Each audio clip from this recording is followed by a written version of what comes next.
আসসালামু আলাইকুম।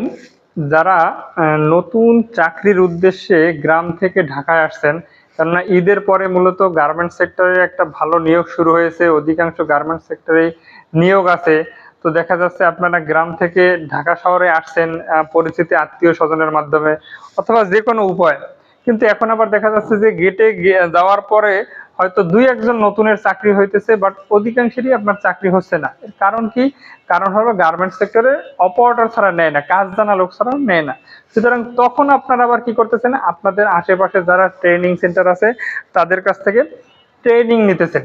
সুতরাং আজকে আমি বলবো যে আপনি ট্রেনিং নেয়ার আগে ওই ট্রেনিং সেন্টারে কয়েকটা প্রশ্ন করবেন। এই প্রশ্ন কয়টা যদি ওনারা ঠিকভাবে উত্তর দেয় বা আপনি পরিবেশটা দেখে যদি মনে হয় যে না আসলেই এখানে কাজ শিখলে আমি বেনিফিটেড হব, দেন আপনি ওখানে ভর্তি হয়ে কাজটা শিখবেন। অবশ্যই এটি একটি হেল্পফুল ভিডিও হবে আপনাদের জন্য, তাই ভিডিওটি অবশ্যই শেয়ার করে দেবেন যাতে অন্য একজন উপকৃত হয়।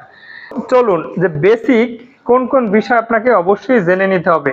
এর ভিতরে আপনি ট্রেনিং সেন্টারে যাবেন, ওইখানে পরিবেশটা দেখবেন যে ওখানে স্টুডেন্ট কয়েকজন আছে কিনা।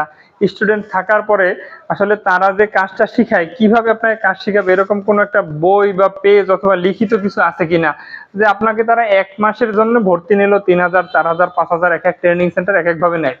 তো এটা নেয়ার পরে আসলে আপনাকে কি কি কাজ শিখাবে এটা একদম চার্ট আকারে আছে কিনা, যে আপনি এখানে ওভারলক মেশিন শিখতে পারবেন, প্লেন মেশিন শিখতে পারবেন, কাঞ্চা মেশিন শিখতে পারবেন। দেখেন এখানে তারা হয়তো বলে আপনি অনেকগুলো মেশিন শিখতে পারবেন।